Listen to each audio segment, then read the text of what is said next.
Татарстанда мәктәпкә җыйнырга ярдәм ит акциясе дәвам итә. Лаиш районында Донецкий Халык Республикасыннан күчеп килгән 11 бала яши.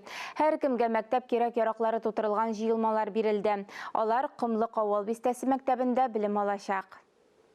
У нее, да, много друзей теперь будет, все у нее наладится, и это будет к лучшему.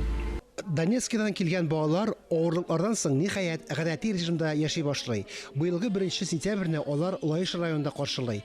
Беренче уку көне алдыннан теләктәшлек белдереп, якташлары да килде. Я хочу поблагодарить Республику Татарстан. Татарстанның якташларыбызны кабул итүенә без бик шатландык. Без үзебездәге җимерекләрне торгызырга тырышабыз. Балаларның иминлеккә чыгуына бик тә сөендек. Кымлык авылда Санта шифаханәсендә вакытлыча урнаштыру пунктында төрле яшьтәге 11 бала яши. Мәктәпкә җыйнырга ярдәм ит акциясендә Бердәм Россия партиясе һәркемгә мәктәп җыелмасы әзерләде. Баларга без букчалар, уку язу әзбәпләре, мәктәп киемнәре, ботинкалар әзерләдек. Алар 1 сентябрьдә мәктәпкә теләп, зур шатлык хисләре белән барсын өчен тырыштык.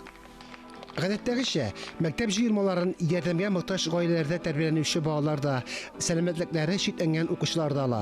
Фарис Мөхәммәтов, Елизавета Жукова, Татарстан яңалыклары, Лаиш районы.